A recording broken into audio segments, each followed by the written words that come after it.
ஆயிரக்கணக்கான வாக்குத்தத்தங்கள் நமக்கு கொடுக்கப்பட்டு, உலகத்திலே ஒப்பற்ற ஜெபம் அப்படின்னா நான் சொல்லுவேன், தேவனை மையமாக கொண்டு ஜெபிக்கிற ஜெபம் தான் உலகத்திலே ஒப்பற்ற ஜெபம்.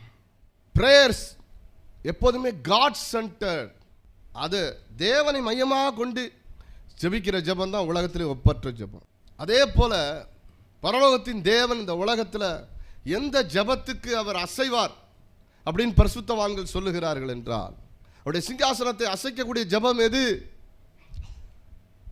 வாக்குத்தத்தத்தை சொல்லி ஜெபிக்கிற ஜெபத்தை கேட்டு கர்த்தருடைய சிங்காசனம் அசையும். ஆண்டவரே, நீர் இப்படி சொல்லி இருக்கிறீங்க, வசனத்தில் இப்படி இருக்குது, இந்த வசனத்தில் இருக்கிற இந்த வசனத்தை நீங்கள் நிறைவேற்ற தவறுவீரானால் உம்மை குறித்து புறஜாதிகளுக்கு இப்படிப்பட்ட சந்தேகம் வரும், இப்படிப்பட்ட கேள்வி வரும்.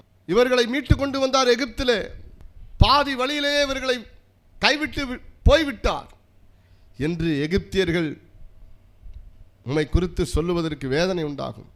அவர்களை கொன்று போட்டார் என்று சொல்லுவதற்கு காரணம் வந்துவிடும் என்று மோசே சொல்லுகிறார். வாக்குத்தத்தத்தை சொல்லி யாரெல்லாம் ஜெபிக்கிறாங்களோ அவங்க ஜெபத்தை கர்த்தர் கேட்பார்.